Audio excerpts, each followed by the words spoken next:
So that's why I put you in the middle with question marks. Yeah, I know. I'm trying to give you. Thank you. I'm trying to give you. I don't want you to be the enemy. Right? Sure. And we're not. So let me give you a little bit of context. You know the movie Stand and Deliver? Escalante. There's a scene where the students they all pass the calculus exam. They all score really high, right? And the first thing that they're accused of is cheating, right? And of course, there's all these investigations and all this stuff like that. Now, someone that looks like me, whenever you come into a border patrol checkpoint, pop your trunk, check everything, right? We're always being investigated. Always, always. Now, people say, well, if you have nothing to hide, there's nothing to worry about, right? Yeah, but over and over and over again, and it takes time, it's embarrassing, and all this stuff. Now, as far as I understand, your legal department has found that the ethics studies is in complete compliance with HB 2021. I haven't heard any wrongdoing by ethics studies. They've had teachers, they've had CNN, they've had all kinds of their curriculums on the web. I mean, they've been under investigation for a long time. And not only that, keep in mind that this is the third of a series of bills, and if this doesn't do it, they're just going to pass another bill to attack it. So you got to keep in mind that what they're trying to do. So my question to you is, when you investigate, what points, what exactly will you have to find in order for the program to be okay? Like what will satisfy? Sure. Well, for me, first of all, I need to get into those classes, and I need to experience, truly, on an ongoing basis, because I think that's my responsibility, maybe. This was thrust into. I was thrust into this world, sort of, to try to defend something that I feel very strongly about for the data that I've seen. I have no reason, and I've said this many times, to disbelieve anything that's come out of that program. I know the people that are in it, and the people that I know, as I said, I have great respect for them. So I need to be more aware of what's going on in that classroom, and I need to talk with students, just like you would expect me to. It isn't me that's going to be determining whether this program is lawful or not. It's us defending against a law that may be implemented, executed, if you will, declaring that the program is unlawful. So we have to be, as an organization, prepared to defend that. And so all of us have to understand what's happening in that program to the extent that we can. Do you believe HB 2021 is unconstitutional? I believe, I don't know about unconstitutional. I think it creates some real problems, legal problems for me, because I don't believe that the legislature at this point, in making a decision to declare a course of studies that's been approved by a district board, as first of all, they haven't declared that this program is, but the law itself is basically saying that no course taught, as I understand the law, no course taught using public funds can call for the overthrow of the United States government. And there's no evidence that they do. But I'm not saying that there is, but I'm saying that the law itself, when you say it's unconstitutional, the law itself is suggesting things that you and I both might agree shouldn't be in a course that's being taught using public funds. So in that respect, that's why I stopped when you asked that question. Okay, but if you ask me whether I think that the ethnic studies program is breaching the law, the answer to that is no. I have absolutely no reason to believe that it is. But I will tell you, just this whole thing happened. You know this better than I do. You're the expert in it. I'm understanding it better. But it happened as a result of comments made by a person who we should all respect for her experience. But she made these statements about Republicans. And quite frankly, that it was not the wisest statement to make. And if she believes it, she has a right to that belief. But when you do that in an assembly with students, you infuriate the guy that's got the power and control as a state superintendent. And then when he sends his deputy associate to come and visit the school and talk to the students, and while you and I will both agree, where I think we're on exactly the same page with regard to students' rights to protest. I really believe that. I think a student has a right to express themselves. The worst thing that happens is kids feel like they have no voice in this matter, and then we risk the danger of doing really bad things. So our responsibility as educators is to provide forums for those kids to do that. And I think this lasting, I don't know, you're aware of what happened last Friday.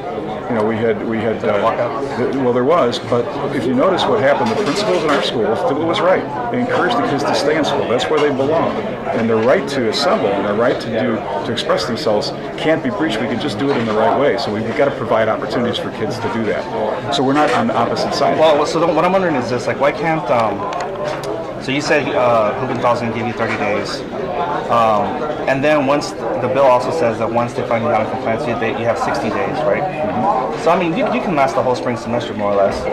But what I'm wondering is we don't want that to happen. No, I know, but in the United States, you're innocent until proven guilty. Mm-hmm. So I know that he can find you non-compliance, but then there's no clear way to get in compliance. We're guilty until proven innocent. Right. At that point. And so what I'm saying is, why don't you take, like, say, in this country where we're innocent, and until you provide evidence that we're guilty, I'm going to continue to defend this program, because it's in my district, and I'm not gonna give in to any accusations or attacks or anything until you lay them out, you provide evidence, and so that's what I'm worried about. Because one of the things you said, and that's that you're innocent until proven guilty in this country, right?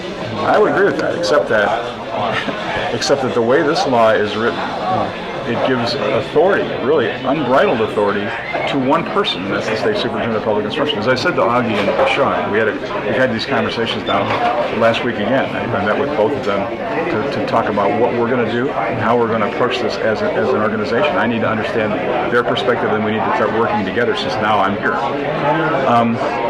This is different. The power to make this decision resides in the hands of one man. So we can both argue. You can argue that it's wrong. We can say emotionally that this isn't the way it should be. We can even argue on academic grounds that this program is really good. But if he makes the decision, with whatever criteria he chooses to, that this program is illegal, we're on the defensive end of it now. That's exactly the way the law is. It still doesn't ban ethic studies. No. But I'm saying to you, but we have to determine what we do about it.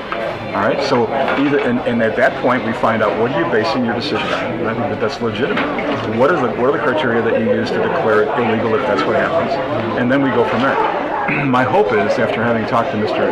Hubentthal, it was a good conversation, and I believe that he is really interested in resolving this. By the way, he's not the one that wrote this law. You know that.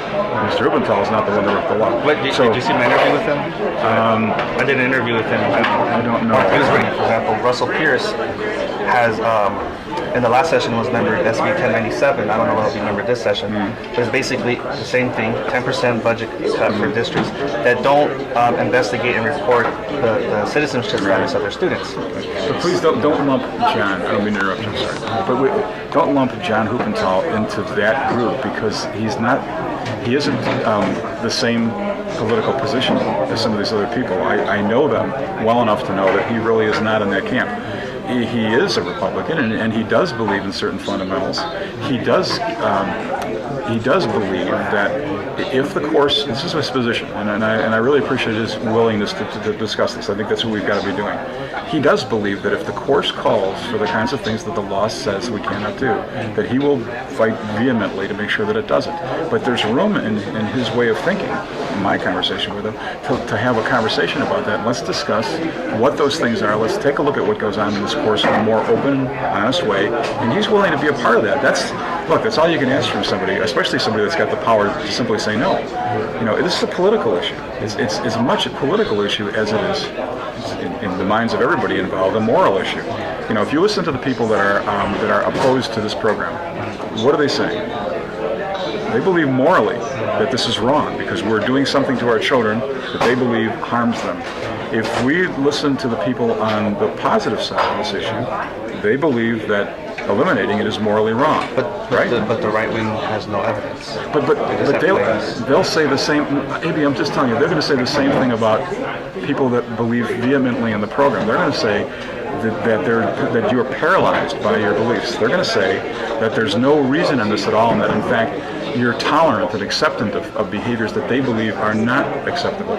I mean, that's really where we are with this. So when I've been in situations like this before, where you have people on two sides of an issue, you talk about things, you bring the issues to the surface, and you see where we can get clarity and truth. That's all that we can ask of people. And then in the end, if they behave differently, then we have something to deal with. But in the meantime, from my perspective, honestly, it's let's have that open dialogue. So, and don't do anything that's going to harm that, because I think we have an opportunity here. Okay. So you have that dialogue. That's okay. Yeah. But in the end, do you stand strong and defend your program, which has these accusations with no evidence against? There's no evidence showing any wrongdoing. In the end, if the compromises of the talks fail, do you say, okay, well, you know what? I'm going to defend the program because look, it has graduation rates which are unheard of. It has, exam scores are higher. They go to college. I'm going to defend this program in the end because this should be exported, and I'm going to be proud of this program. So, in the end, do you stand strong or do you compromise and possibly restructure the program, which has done nothing wrong, in order to let it go away? I don't know the answer to that until I see what this looks like in the end. I mean, if you're asking me whether I'm going to be rigid in one position, that's what I read, in kind of the positioning that you've taken on it once. If there's anything other than complete affiliation and loyalty to the program, that means you're part of, it appears that you're part of the other side.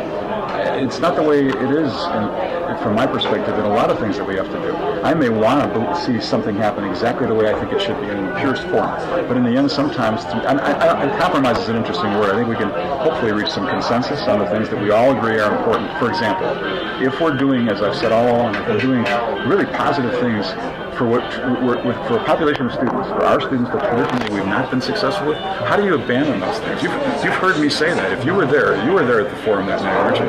I remember. Yeah, you said. Didn't I say that? Yeah. And I have not wavered from that position. So to me, it's not a call for erosion of the program. It's a call for expansion of the principles that are successful. With the people who built the program, or I don't have anything against those people. If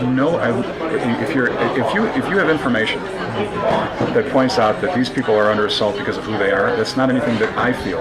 It isn't anything that I've been involved. I know, but now that you're new here, and now that you're in charge, I'm letting you know that there's 3 board members that want to replace the directors of these programs. They've not shared that with me, honestly. Well, you can look at their voting record. I mean, I think they voted 3 times already. So Stegeman and to replace Sean Arce as the director of It's not about Sean Arce, just like it isn't about me. No, I know, but what I'm saying is, you have these people that built the program. They're a crucial part of the program, and they haven't done anything wrong. But they're the ones that on John Justice show. They're the ones that are always attacked. The Arizona Republic has a guy who always attacks them. And what I'm saying is, rather than continuing to challenge them. And I'm saying that we should no program is sacred. We should look into things but it seems like it's a continuous assault, and you'll never ever please them. You're never going to say Tom Horn. He wants this program gone. That's right. He's not going to, and they're not going to. So if this bill doesn't. There's going to be another bill that comes. So you have to kind of do you give a little bit and just keep giving a little bit, or do you just stand strong and say, you know what? We're going to stand. All right. Here's where we run. Here's where you're going to find that this board will have difficulty, and I think that the board should have difficulty with this. If it comes to the point where they're going to take away 10% of the district budget to preserve this program, I would be hard-pressed and shocked if any governing board that cares about the entire population of students will jeopardize 10% of the funding. So that's why I'm working pretty hard to make sure we don't get to that point.